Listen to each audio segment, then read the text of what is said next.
ब्रह्मा जी बोले, इधर जब पार्वती 8 बरस से अधिक की हुई, तब हिमालय के घर उनका जन्म हुआ। सुनकर शिवजी बहुत प्रसन्न हुए और अपने नंदी को साथ लेकर हिमालय के पास गंगा के तट पर आए और तप करने लगे। उनके नंदी आदि गण भी भगवत ध्यान में लीन हो गए। तब उनको अपने प्रदेश में आया जान हिमालय उनके पास गया और हाथ जोड़ बहुत सी स्तुति करते हुए उनसे अपने लिए सेवा कार्य मांगा। तब शिवजी हंसते हुए बोले, मैं आपके स्थान में तप करने आया हूँ।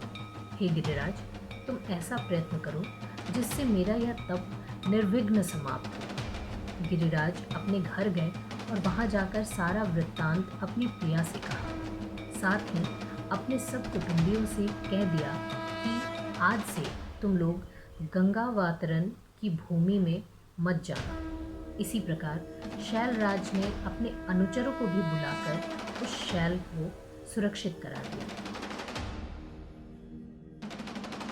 ब्रह्मा जी बोले, कुछ समय व्यतीत होने पर हिमाचल बहुत से सुंदर फल और पुष्प लेकर अपनी पुत्री के साथ शिवजी के पास गया तथा ध्यानावस्थित शिवजी को अपनी कन्या अर्पण कर दी। हिमालय ने कहा, हे प्रभु, इस कन्या के साथ मैं आपका दर्शन करने आया हूँ।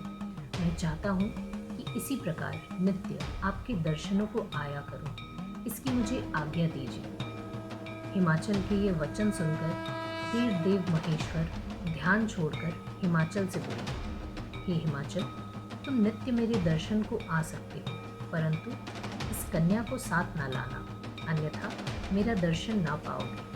तब पार्वती के पिता सिर झुका शिवजी से बोले कि हे भगवान, इसका क्या कारण है? क्या मेरी यह कन्या आपके दर्शनों के योग्य नहीं है?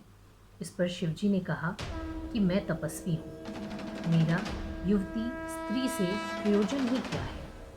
इससे वैराग्य और बड़े से बड़ा तप नष्ट हो जाता है। ऐसा कहकर महायोगी शिवजी चुप हो गए। हिमालय को बड़ा आश्चर्य हुआ। तब शिवजी को प्रणाम कर भवानी स्वयं ही शिवजी से यह दिव्य वचन बोली।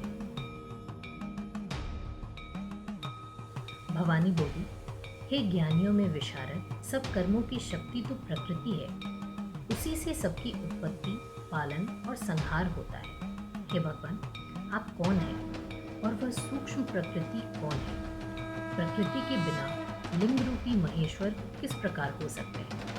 प्रकृति के द्वारा ही तो आप पूजनीय और वंदनीय हैं। जब पार्वती ने ऐसा कहा तब शिवजी हंसकर बोले, मैं परम तपस्या से ही प्रकृति को नाश कर देता हूँ। मैं शंकर प्रकृति से रहित और तत्व से स्थित हूँ। सत्पुरुष प्रकृति से दूर रहते हैं। उन्हें तो लोकाचार से रहित और निर्विकारी होना चाहिए।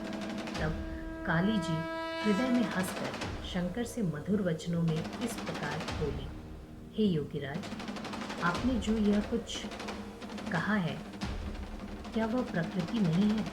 फिर आप प्रकृति से परे कैसे हो सकते हैं? सब कुछ तो प्रकृति से ही नित्य बद्ध हो रहा है।